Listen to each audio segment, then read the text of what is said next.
பாருங்க பாருங்க எவ்வளோ பழம் கிடக்குதுன்னு. வணக்கம் மக்களே, எல்லாம் எப்படி இருக்கீங்க? இன்றைக்கி வீடியோவில் என்ன பார்க்க போகிறோம்னா கொடிக்கேலிக்காய் பறிக்க போகிறோம். கொடிக்கேலிக்காய் சீசன் ஸ்டார்ட் ஆகி ஒரு 15 நாளுக்கு மேலே ஆச்சு. ஆனால் நம்ம ஒரு டைம் கூட கொடிக்கேலிக்காய் பறித்து வீடியோ போடலை.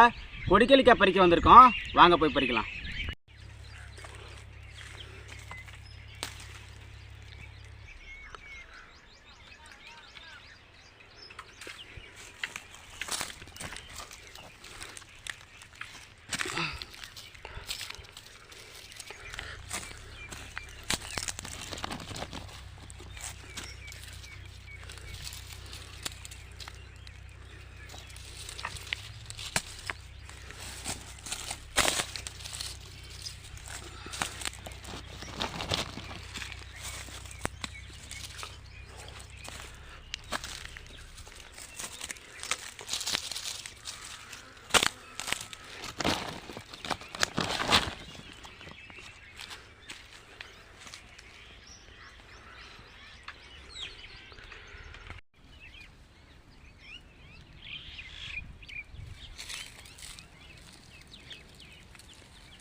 கொடிக்கேலிக்காய் பறிச்சிட்டு இருக்கோம். இதை வந்து பூனைப்பழம் அப்படின்னு சொல்லுவாங்க. இதோட டேஸ்ட் ரொம்ப சூப்பராக இருக்கும்.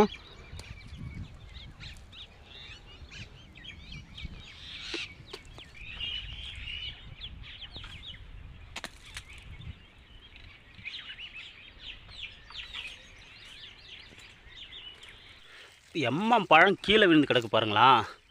அதாவது குருவி சாப்பிட்டு போட்டது. நம்ம பறித்து சாப்பிட்றத விட இந்த மாதிரி கீழே இருக்கிறத எடுத்து சாப்பிட்டு பாருங்களா, செம்ம டேஸ்ட்டாக இருக்கும். நல்லா பழம் தான் இந்தமாரி கீழே விழுந்திருக்கும். சின்ன வயசில் வந்துட்டு நம்மளால் ஏறிலாம் பறிக்க முடியாது, மரத்து மேலே ஏற முடியாது, சொட்டுக்கோளை எட்டுன்னு வந்து பறிக்க முடியாது. அப்போ என்ன பண்ணுவோம்னா வந்துட்டு இந்த மாதிரி கீழே இருக்கிற பழங்களை வந்து பொறுக்கி சாப்பிட்டு போவோம். செம்ம டேஸ்ட்டாக நல்லா இனிப்பாக இருக்குங்க. பாருங்கள் எவ்வளோ பழம் கிடக்குதுன்னு. காய் வந்து பறிச்சிட்ருக்கோம். மரம் வந்து செம்ம ஹைட்டில் இருக்குது. போன தடவை எனக்கு தெரிஞ்சு சிட்டியில் வந்து கிலோ 400 ரூபா விற்றுச்சு. இப்போ என்ன ரேட் விற்கிதுன்னு தெரியல. இப்போ என்ன ரேட்டு விற்கிதுன்னு உங்களுக்கு தெரிஞ்சாக்கா அது என்ன ரேட்டுன்றதை கமெண்ட்டில் சொல்லுங்கள்.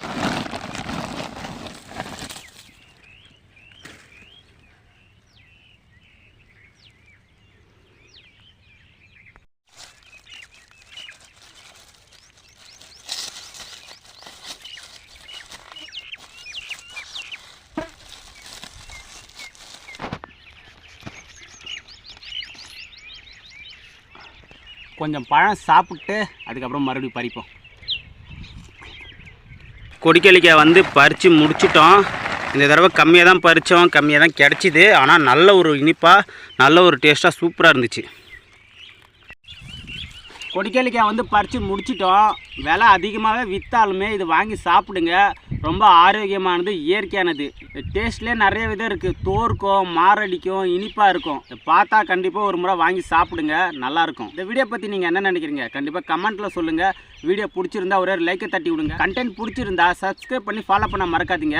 அடுத்த வீடியோவில் பார்க்கலாம். லாஸ்ட்டாக பார்த்தீங்கன்னா இந்த பை ஃபுல்லாக ரொம்ப அளவுக்கு பறிச்சாச்சு.